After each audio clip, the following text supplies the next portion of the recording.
Hey, what's up, everybody? As you can see, very patriotic today. Got a new background, wearing my patriotic shirt from Whiskermen. We did not have a podcast the previous week because of going into Memorial Day weekend, and wanted to just pause and take that weekend, not only to reflect on what Memorial Day is, but just take a moment to honor, as I say at the end of all of this, that culminates with those folks that have paid the ultimate sacrifice. Because freedom is not free. It is paid by the blood of those that have passed and the sweat of those that continue to wave this beautiful flag of ours. So last week was preempted. So we're going to do 2 episodes of the blocks really fast, and then we'll get into the business section, and then we will move on and celebrate another great weekend. Let you know where we're going to be at this weekend. So without further ado, we are reviewing episode 4 and 5 of season 11 of the blocks. So episode 4 is now day 2. We've been here, we're now into our second day of the game itself. And then this was the continuation of customer acquisition.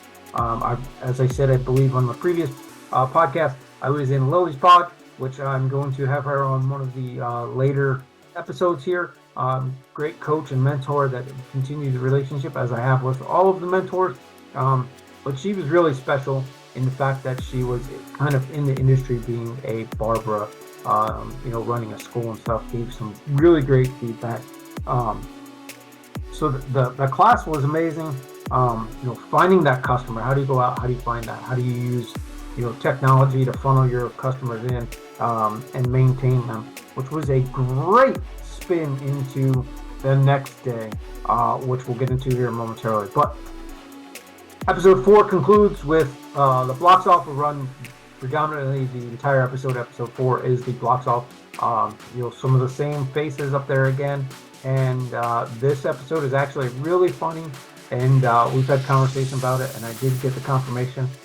So we go through the blocks off, some really great, some really odd of why people were where, and so on and so forth, but the judges do what the judges do. But ultimately, we see a back-to-back winner with Melanie from Volleyball. And then the comment comes up towards the end of it that is Melanie AI, because she is so articulate and so great at what she does, that it seems as though she's AI. I did ask her this when we did the viewing party almost a month ago. She is not AI. She's a real human being. Hopefully you guys get to interact with her at some point. Just an amazing young lady with an amazing story. So the answer is no, Melanie is not AI. Absolutely not. She's a real human being. So that concludes episode 4. We went through a little bit of customer acquisition, ended with night 2 blocks off winner, back-to-back, just like America, back-to-back World War champions was Melanie. She is consecutive nights, and now we're moving on into day 3. So now we're into episode 5. Episode 5 is customer success. I'm in with Brad Ellison, who was featured on an earlier podcast running a paint store.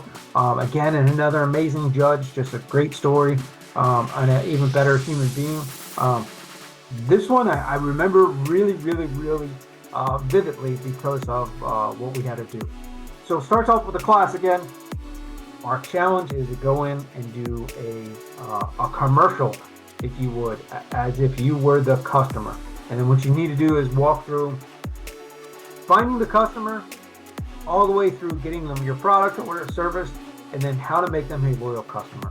This one was really cool and really eye-opening because the only thing that keeps us floating is you, the customer, those of you that are watching this.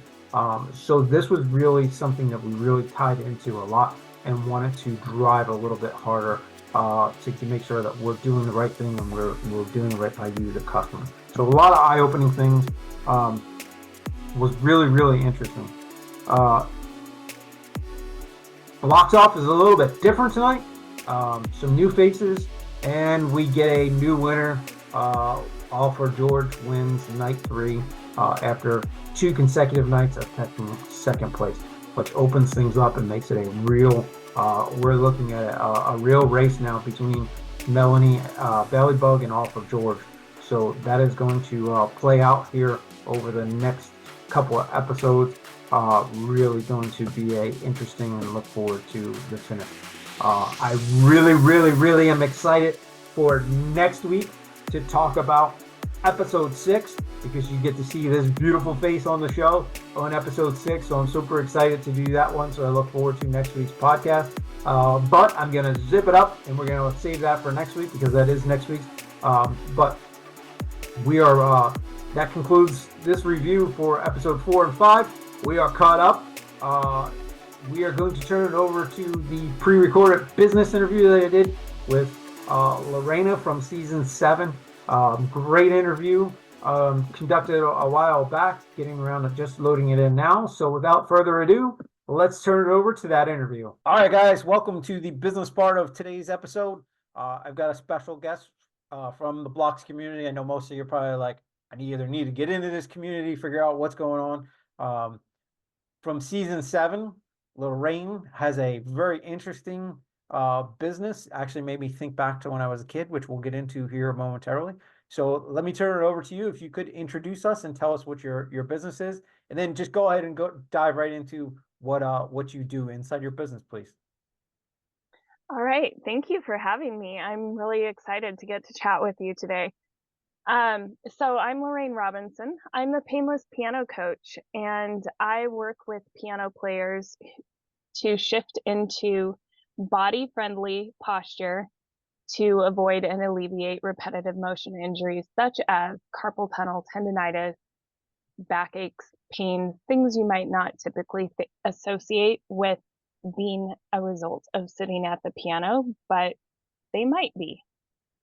Yeah, so before we hit record, we were chatting, and one thing that the memory came back was when I was in grade school, we did that. So I know when I was in grade school, if you didn't have your posture up and your hands weren't curved the right way, sister, I can't think of her name, would reach over and she'd whack you with a ruler, and that's how you corrected it. I'm assuming that you don't use that same method. So how do you correct those things when folks like me that would sit there and just, I like to mash buttons? Well, I absolutely do not use rulers or corporal punishment on my clients to encourage proper posture.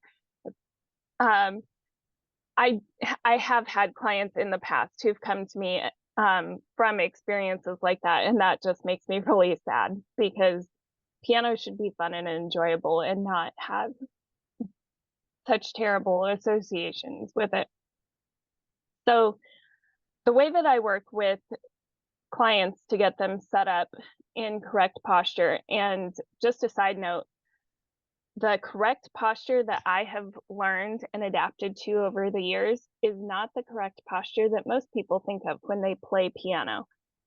I actually teach a slightly different posture because it works with your body's anatomy much more holistically. I want to make sure that you are using your joints and muscles and fingers and tendons and all the things, all the parts of your body that you need to play piano in a way that is the way they are supposed to move, and not working against your body, because working against your body is what creates those repetitive motion injuries. Yeah, So we start with the foundation of sitting, how to sit properly. And I actually talk about this. I've talked about this to business and professional groups too, because sitting at your desk, working at your computer, it's very similar to sitting at the piano. So you can take the same foundation of proper posture for either activity. So you just want to make sure that, number one, you are relaxed and being very aware of just allowing your body to be relaxed, not limp and slouchy, but just relaxed, and I suppose the word would be firm, not tight, and not trying to keep your core tight or anything like that. just to have an easy, relaxed sitting position is the first step. Yeah, that's quite an interesting point because I remember back. I'm actually having trauma going through this as you're talking. I remember the complete opposite. So it's definitely interesting to hear, and I think a lot of people don't think of, your muscles and all that stuff and your posture as far as when you're sitting at the piano. Because I recall literally she'd take the ruler and put it on your back, and if it wasn't flush, get a whack. And then if you think about it, that's not sitting, that's not comfortable. So Right. that's quite interesting, and I think a lot of people overlook that the muscles, that it's not the same as some people are probably naive in thinking it's just like clicking a keyboard, but you're hitting different keys. There is a lot of, I'm sure if you play a long song that you're fatigued afterwards if you're not using the proper posture, because there is a lot of movement all over. I mean, a how a grand piano is fairly, it's probably what, 4 or 5 feet wide. So you're moving all throughout. Um, so Yes. that's really interesting. So how did you come about this? I'm sure you didn't wake up one morning and be like, you know what? I'm gonna teach people how to play piano free. I'm sure that wasn't your life dream as a child. You know, what's your origin story of how you came about in this business? Well, my origin story is actually, as a kid, I did decide that I wanted to be a piano teacher. I didn't know I was going to be a painless piano coach, but when I was 14, my dad, I think he was trying to teach me independence and good things, but he decided that I was going to be responsible for paying all of my extra expenses. He said I would have a bed to sleep in and a roof over my head and food to eat, but anything else was going to be my responsibility. And 14, we lived out of town. I couldn't just run down to McDonald's or the local pizza place to get a job. And I was like, how am I supposed to do that? And he was like, that's your problem now. So I had already been bartering piano lessons with friends, neighbor friends. And so I started thinking, well, maybe there's a family or two at church who wants cheap piano lessons for their kids. And turns out there were. So they could come to me. They could come to my piano in my living room every week. And that's how I started. When I was about 16, 17 years old, I started, I was in a lot of piano competitions. I did a lot of recitals, and I was practicing 3 or 4 hours a day. That's when I started developing carpal tunnel and tendinitis. And it got so bad to the point where my hands would lock up into literal claws after about 10 minutes of practicing. And I would have excruciating pain shooting up my arms. And I had to be very strategic about the music that I chose to practice, because only 10 minutes a day, going from 4 hours a day, is a big shift. And I didn't know what to do about it. For whatever reason, it never occurred to me to actually tell my piano teacher that I was having issues with that. Somehow I had gotten the idea that that is just what serious pianists had to deal with. And so I never said anything about it. I muddled through, and like I remember at recitals mentally crossing my fingers and hoping that this would not be the time that my hands locked up in front of the entire audience, because that would have been mortifying. And so I muddled through. I graduated high school and um, moved to a new town, found a new piano teacher, which was a complete miracle. So this new piano teacher actually had no space in her studio whatsoever. And I should backtrack a little bit here, I suppose. And so I had started teaching piano from my living room when I was 14. when I was a junior or senior, I can't remember anymore, but the last couple of years I was a teenager living at home, I rented a studio from the local music store. And so I taught weekends. I had a full schedule of piano students coming through.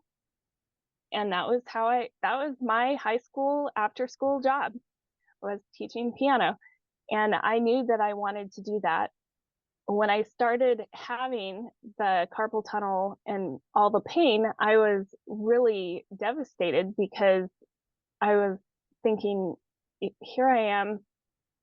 I figured out that I really love teaching piano and that I want to be a performing pianist as a career. And what kind of piano teacher cannot even play their own instrument?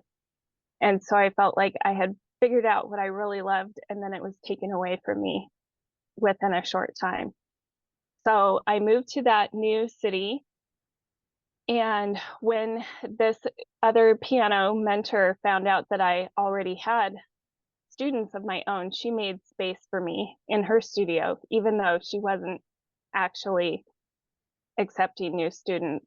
And she literally gave the piano back to me because she showed me how to shift into this new body posture and this new way of piano technique and using my hands and arms to play in ways that did not cause injuries. And I was able to play the difficult pieces with stamina for long stretches again, probably within about a year of taking this training from her. And let's see, lost my train of thought. Anyway,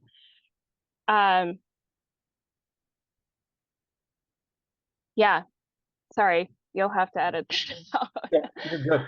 So let's get into you've talked about quite a few interesting things that I want to get into. So age 14, you realize that you have a gift that you not only can play the piano, which is very rare, but now you're able to teach others. When did you first tickle the ivories and get into actual playing piano? I took my first lesson when I was 7 years old, and that is another really fun story that I really like to share with people. So the Christmas that I was 6, I actually met the pianist from the San Francisco Symphony Orchestra, Robin Sutherland, and he was a friend of my aunt and uncle at the time. They had invited him to come for Christmas dinner, and after Christmas dinner, they asked if he would be willing to play Christmas carols on their piano. And I just remember sitting on the floor of their living room watching him play Christmas carols, and I was just completely entranced. Well, he noticed me watching him and he asked if I would like to go sit on the piano bench while he played. And I was like, yes. So I just remember sitting there on the piano bench, watching his fingers fly across the piano and thinking to myself, someday I am going to play the piano just like that. And so I started harassing and begging and talking about piano like every day for the next year. And I remember finally the moment that it worked, my dad was sitting in his recliner. He put his recliner down, the footrest.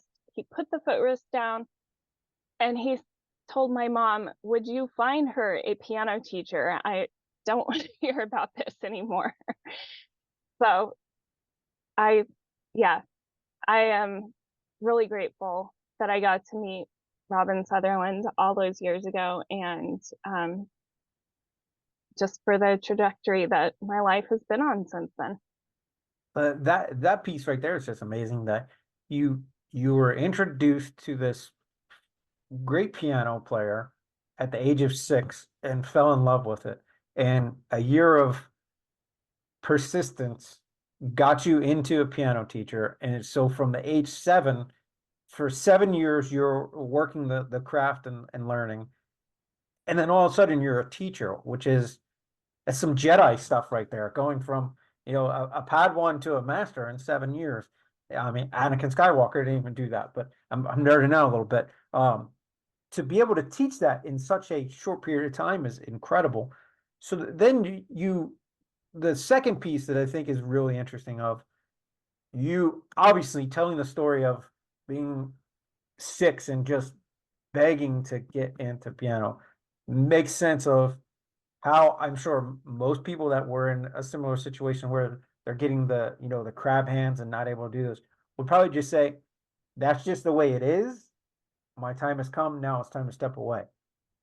You went the other route and stuck with it and now made a business out of it. So with the business, where can people find you?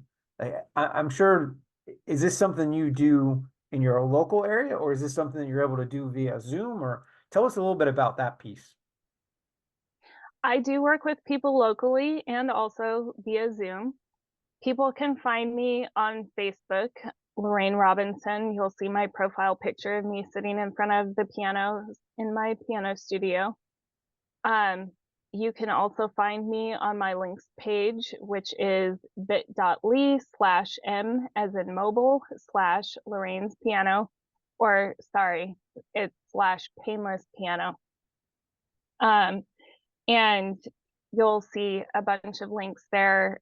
You can fill out an application to work with me one-on-one. You can join my free group, Painless Piano Players Zone, on Facebook, where I go live every week and do a little 5 to 10 minute mini coaching session about a topic to help pianists with something they might be working on.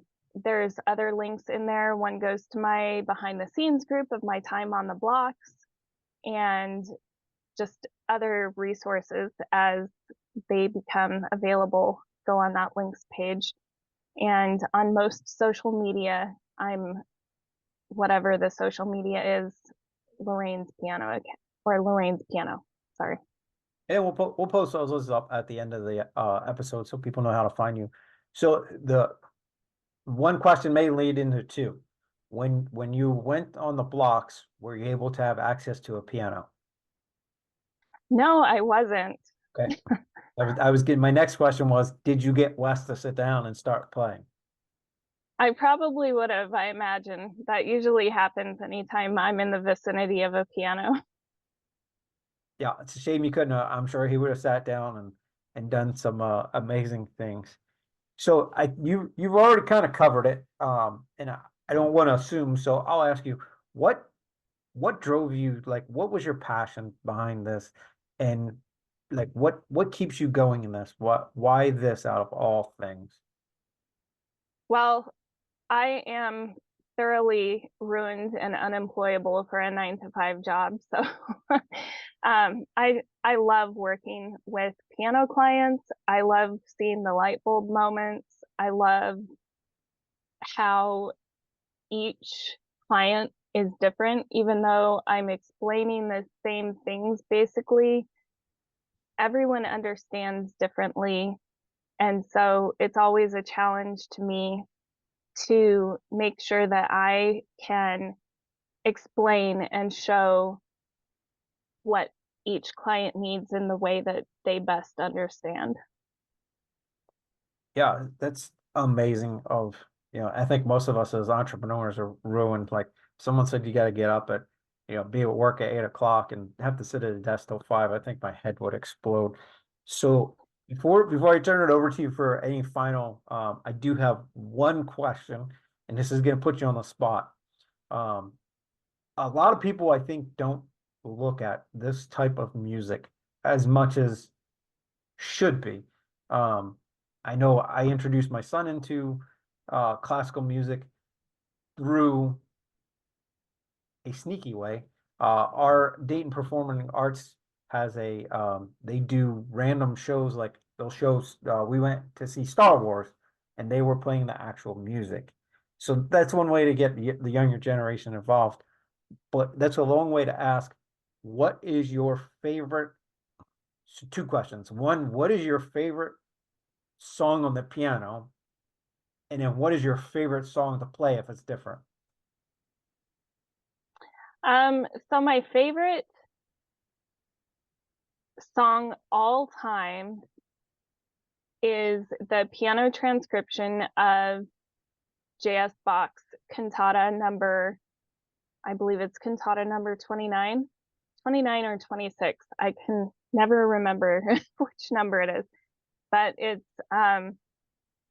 was originally written for a chorale, a choir, but it was transcribed, I believe, in the early 21st century sometime.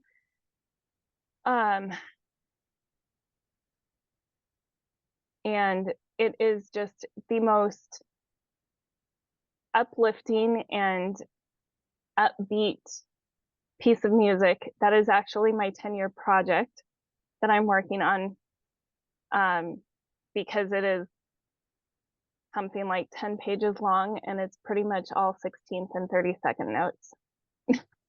Now, is that also your favorite song to play, or do you have a different song that you just enjoy? Oh, in general, I love Christmas music. Maybe it's because that's what got me attracted to the piano in the first place, but I love going through my Christmas collections and just playing those.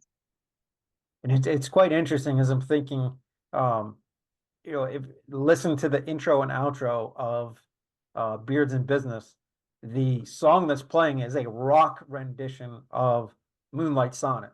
There's just something about that classical music, and then what some of the artists are doing today of taking it and putting, an electric guitar behind it while playing is just amazing. It's just, I hope it's not a dying art form. Clearly it's not, because you've made a business out of it. I just think that it should be more mainstream I think every song should have that piano. There's just something classic about hearing a piano and like an acoustic guitar. Those are two things that I think should just be timeless. So with that being said, anything that we didn't ask, anything that you'd like to add, final parting shots? Well, I think the thing that I always try to remind myself of is just jump in and start. No matter how poorly you think it's going to go, how ugly you think it's going to be, just take the first step, get started. Awesome. Well, guys, if you made it to this point of this episode, this is amazing, because you made it through the entire thing. Thank you so much for joining me today. And then for those of you, we appreciate you riding it out with us all the way through the business portion. All right, what a great interview. Kind of took me back a little bit, reliving, doing piano lessons when I was in grade school. And what a great idea. And inside the community, she is just an amazing human being, offering up any advice that she can, and just different, engaging with so many different people, and just such a sweet person. So it was really an honor to have talked to her. And again, guys, if you want to be on the show, they are looking for cast. They are constantly filming. The show is amazing. Yes, I love it. You'll see more next week of why I really love it, because you're going to get to see this beautiful face. But that community that you don't get to see, that you hear me talk about week after week, is where it really is even greater. So this concludes the Beards business. We are going to be out and about this weekend. This is going to be our busy weekend, one of our biggest festivals. For those of you that are local in the Dayton, Ohio area, we are going to be at the Troy Strawberry Jam Friday night. We are going to be at the Troy Strawberry Fest Friday and Saturday. So come on out and see us, get your favorite beard product, or just stop in and say hello. We look forward to seeing you. And the weather looks like it's going to be a great weekend. So we look forward to seeing all you guys. So as always, folks, if you can't get behind our first responders, our military, and our veterans, feel free to get in front of them. Until next time.